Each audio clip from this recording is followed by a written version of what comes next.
Mr. Karl Anthony Towns, welcome to your Kodak moment.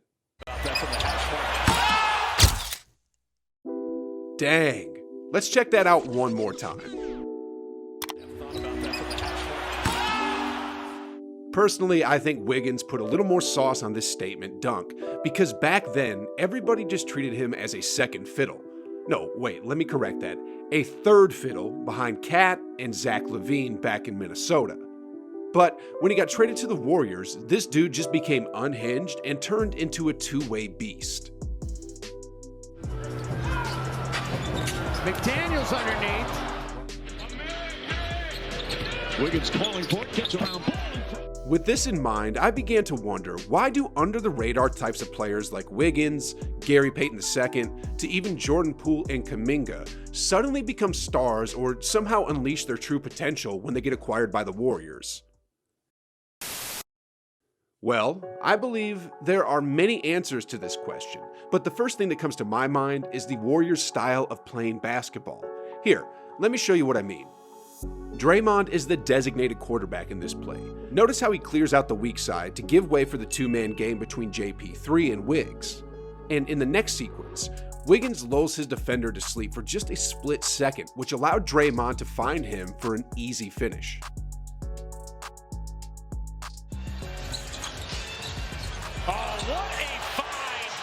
Actually, it could have gone Poole's way if his defender went underneath the screen. But the thing that I actually wanted to point out is that the Warriors run a constant ball and man movement offensive philosophy that creates equal scoring opportunities for everybody involved. And this is just one of the reasons why the players that I just mentioned earlier are playing far better now compared to the days where they weren't with the Warriors. Oh, and it also doesn't hurt to have a two-time MVP. Have seen him when he first came in the league, you would have never thought he could become this great.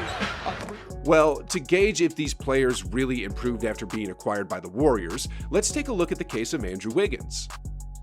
As you can see here, Wiggs logged in more minutes per game when he was playing for the T-Wolves, but what's mind-boggling here is how much better he's been shooting ever since he was acquired by the Dubs. The stats don't lie here, guys. Wiggins became a much more efficient player after he was acquired by the Warriors. And this doesn't even include the things he does on defense, such as guarding the opponent's best players on a nightly basis. Nevertheless, with the kind of numbers that Wiggins is putting up this year, he has a strong case to be an all-star, and his coach was the #1 guy who backed him up and vouched for him. Here's what Steve Kerr said specifically. He's one of the best two-way players in the league. Night in and night out, he gives us 18 or 20 points. He's shooting 42% from three. He's guarding the most difficult player on the court every single night at the other end. At 6'8", strong and athletic, he can switch on the bigs and hold his own, but also guard the smaller point guards in the league who cause so much havoc. Just an incredibly valuable player. I also believe the All-Star game should be about wins. You know, anytime there's players that are close together in the balloting, the voting, I think being on winning teams should count for something, and obviously, we've had a great start to the season, so I think Wiggs deserves to be an all-star. Anyway, guys, moving on here. The next reason why I think these players are just straight out balling for the Dubs has something to do with their championship culture.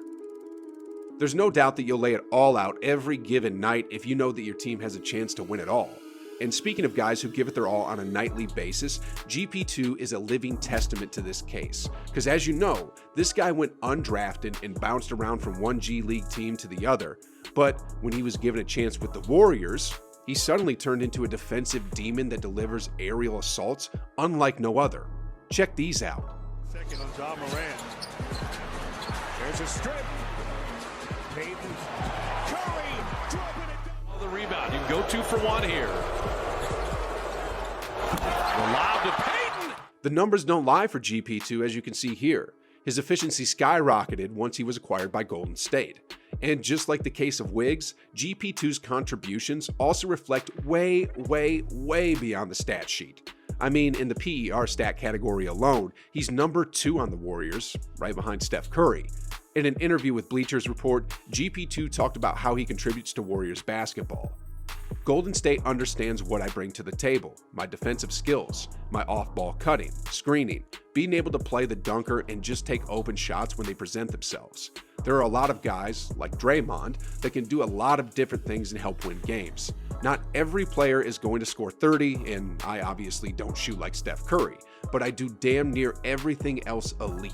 It just took one organization to understand that and realize that. From cultivating a championship culture, another reason why players suddenly become stars with the Warriors is because all of a sudden, they're surrounded by greatness. Tie 7 to become the all-time leader. Here is Shamit to the reverse. He went to reach, and Clay down the lane. If you got Draymond, Steph, and Clay around you all the time, it's a lot easier to develop more of your untapped potential. To have a better grasp on this, let's take the development of Jonathan Kuminga as an example. JK had a field day against the Bulls some few days back, and without any warning, the Rook just pulled this one out of thin air. That was my next question, Coach. Well, we let Lonzo Ball free. You know, we gave him. The man-child is just in his late teens, and as I've said over and over again, JK definitely has the potential to blossom into a legit superstar as long as Dre and the Splash Brothers are there to guide him all the way through. After sitting out the first 5 games of the season and averaging meager minutes in the first 19 games, we're now seeing the fruits of JK's labor. Because ever since his 26-point performance against the Raptors in December, JK is now averaging double figures in scoring, and in addition, he's doing it efficiently. And in the case of Jordan Poole, we're also seeing the same type of trajectory because when you take a look at his numbers, you can see the improvement in his stats year after year playing for the Dubs. And this season, a lot of people are already considering him as a finalist in the 6th Man of the Year race. Kuminga's still just 19 years old.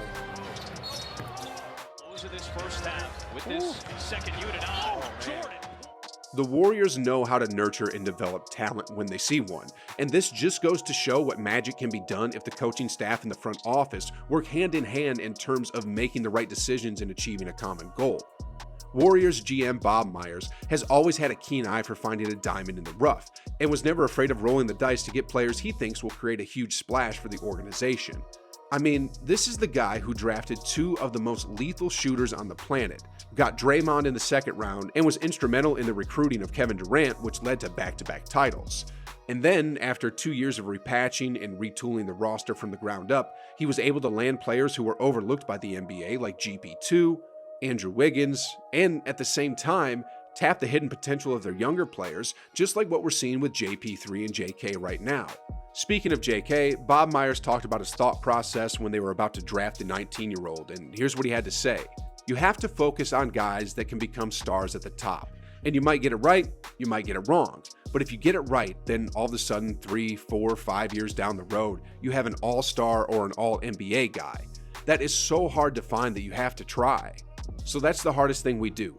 It's not necessarily watching their physical abilities, it's seeing what they'll become mentally. That's, I think, the biggest challenge, but if you watched him behind the scenes, I think he's going to be a really good player. Anyway, on to a slightly different topic here. Klay Thompson is a homegrown Warriors superstar, but have y'all ever wondered what his top 5 games are? Well, I wondered that as well, so I came up with this video right here. It's pretty unfair that the Warriors, who are the best team in the league, just got this guy back on their roster. Anyway, guys, it's an insane video, so just go ahead, click it, and like always, I'll see you on the other side.